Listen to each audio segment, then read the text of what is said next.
in 2015, out of the blue, went into complete heart block, and that was a bit of a worrying time. It actually happened twice before I could get a pacemaker. The first time was a pretty scary moment, and we thought we dodged it, and luckily we kept an eye on it because it turned out it happened again, and I was lucky to get through it, and they decided that a pacemaker defibrillator was probably the best way to make sure this didn't happen again, because it was quite a random thing. Luckily, now that I've had it happen, we know that this stuff happens in DMD, but beforehand we were not to know that something like this would happen. It was pretty unexpected, but they say I pretty much am fully reliant on it, so in a way, without it I probably wouldn't be here, so I'm quite grateful to have it. At first it was obviously a scary thought when they told me that they're gonna have to stick something in my body, because that's the thing that me and Mum were talking about when it happened, that we were hoping didn't have to happen. So when I was told that that's the direction they wanted to go, it was a pretty scary thing, because at the time I was only 19, and most 19-year-olds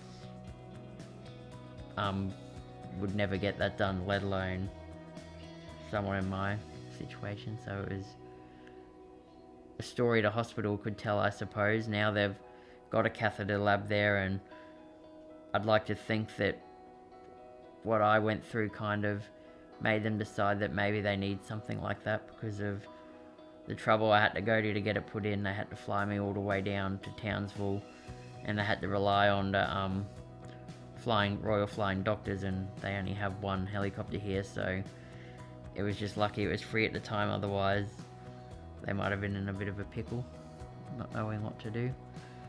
But thanks to that, I can still keep working, and it makes every day easier that I don't have to worry that is something gonna happen and I'm not gonna know. This thing kind of is there to tell people if something's going wrong, and a bit easier to sleep at night.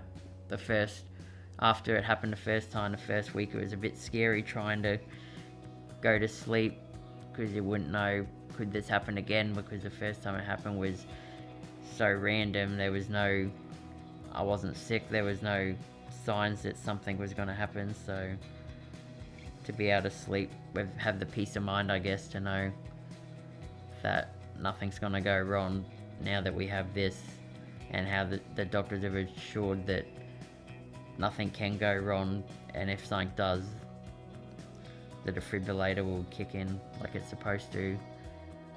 Makes every day a bit easier, and probably is the main reason why I was able to finally go overseas only a couple of months ago to Japan without Mum, because she was able to know that she didn't have to be there worrying if something happened. She was able to be sure that things would be okay, because I haven't really travelled without a family member. It was a pretty big step up.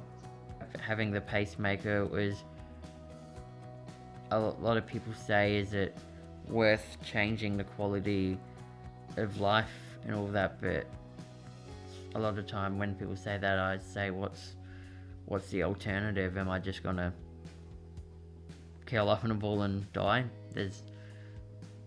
I find that probably worse than having to live with something that's keeping me alive. If anything, I should feel grateful that I have the opportunity to have this, that some people might not get that.